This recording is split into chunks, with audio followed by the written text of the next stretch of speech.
महान engineer doctor Visvesvaraya. प्रत्येक देश की प्रगति वहाँ के लोगों की शिक्षा पर निर्भर है।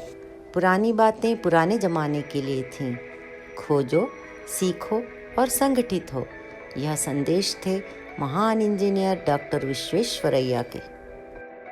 बेंगलुरु से 60 किलोमीटर दूर एक छोटे से गांव मुद्देनहल्मी में 15 सितंबर सन 1861 को विश्वेश्वरैया का जन्म हुआ था। इनके पूर्वज आंध्र प्रदेश के कर्नूल जिले के एक गांव मोक्षगुंडम में रहते थे। बाद में विश्वेश्वरैया के पिता मोक्षगुंडम श्रीनिवास शास्त्री मैसूर राज्य में आ गए। परंपरा के अनुसार विश्वेश्वरैया के नाम में भी मोक्षगुंडम जोड़ दिया गया।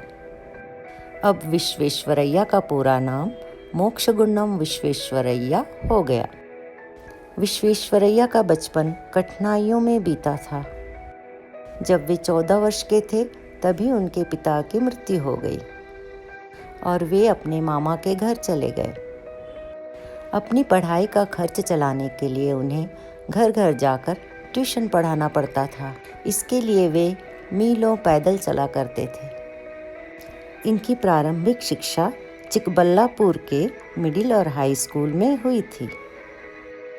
उच्च शिक्षा के लिए उन्होंने बेंगलुरु सेंट्रल कॉलेज में सन 1875 में प्रवेश लिया। सन 1880 में लगभग 20 वर्ष की आयु में उन्होंने बीए की परीक्षा विशेष योग्यता के साथ उत्तीर्ण की।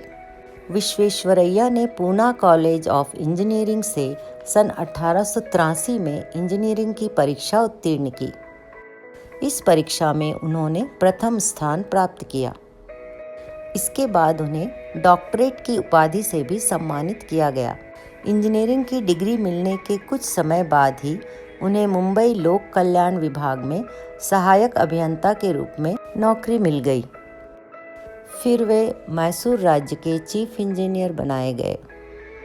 बाद में डॉक्टर विश्वेश्वरैया को मैसूर राज्य का दीवान बना दिया गया। डॉक्टर विश्वेश्वरैया को बांध बनवाने में कुशलता प्राप्त थी। उन्होंने अनेक बांधों का निर्माण करवाया। कावेरी नदी पर उन्होंने कृष्णराज सागर बांध बनवाया।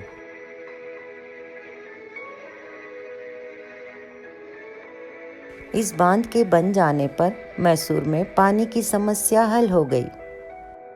जगह जगह नहरों से पानी मिलने लगा। 1 लाख एकड़ से भी अधिक भूमि पर सिंचाई होने लगी। गांधी जी ने इस बांध को देखकर कहा था, केवल कृष्णराज सागर बांध ही सर विश्वेश्वरैया का नाम अमर करने के लिए पर्याप्त है। कृष्णराज सागर बांध के पास ही उन्होंने वृंदावन गार्डन बनवाया, जो अपनी सुंदरता के लिए प्रसिद्ध है। सुंदर महकते फूलों और रंग बिरंगे फव्वारों की छटा देखते ही बनती है। चांदनी रात में तो यह स्वर्ग सा लगता है। भारत सरकार ने उन्हें उनके अभूतपूर्व योगदान के लिए सर्वोच्च सम्मान भारत रत्न से सम्मानित किया और उनके जन्मदिन को अभियांत्रिक दिवस का नाम दिया। हम प्रतिवर्ष 15 सितंबर को अभियांत्रिक दिवस के रूप में मनाते हैं।